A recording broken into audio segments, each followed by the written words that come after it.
Speaking about pricing and expectations, we got some economic data this morning that showed that inflation is persistent in the fourth quarter, persisted in December. When it comes to wages, certainly, as evidenced by that employment cost index that rose 1% in the fourth quarter, although that was a smaller advance than estimated by economists. And we got the PCE core showing its biggest gain since 1983. We'll see how stocks react to all of this today.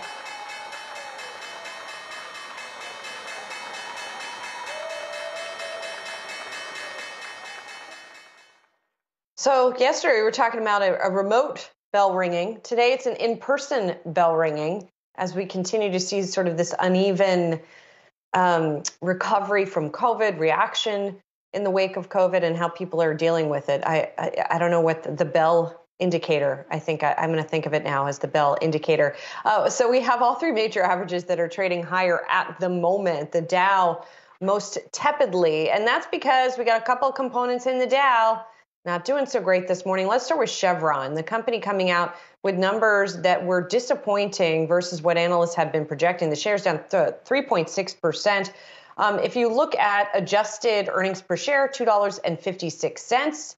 That's 56 cents below what analysts had been predicting, even though revenue did come out and beat estimates. But the company is talking about, maybe not doing quite as well, particularly quite as well as you would have expected, given the fact that we've got these oil prices trading higher. A little bit of context here. The shares did close at a record yesterday after the company announced it was raising its dividend. So coming off of that relatively high level with this decline today, Saz.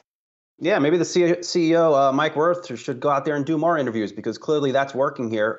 New note from Jefferies out across the board, noting this is a weak performance across the board. That is from Jefferies. I would agree with that. Jefferies reiterating their hold rating on Chevron.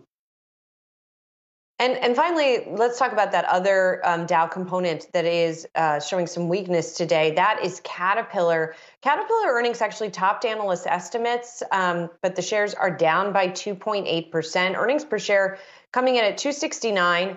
$2.27 was the forecast there. Sales up 23% to $13.8 billion, although I'm seeing 13.1 here. Anyway you slice it, they beat estimates on that point. Didn't see the forecast out of Caterpillar out as of yet, to be honest, but the company is talking about ongoing supply constraints, of course, which is something that has been affecting pretty much everyone. And, Caterpillar is an interesting bellwether here because they do touch so many different parts of the globe and different parts of the industrial economy. The Caterpillar CEO did say this morning that the semiconductor challenges have not improved. So that perhaps could be something that is weighing on the company as well here this morning, Saz. Yeah, and that reflected, Julian, the company's margins, operating profit margins down in all of the company's business segments. And I just want to highlight one thing that we highlighted back when the company reported its third quarter results a couple months ago. Another quarter of weakness in their construction business out of Asia, notably China. Within that construction industries business, one of the probably the most important business for Caterpillar, sales were down 12% in the most recent quarter, in large part because of that real estate slowdown. So we'll keep watching those Caterpillar shares, and we're going to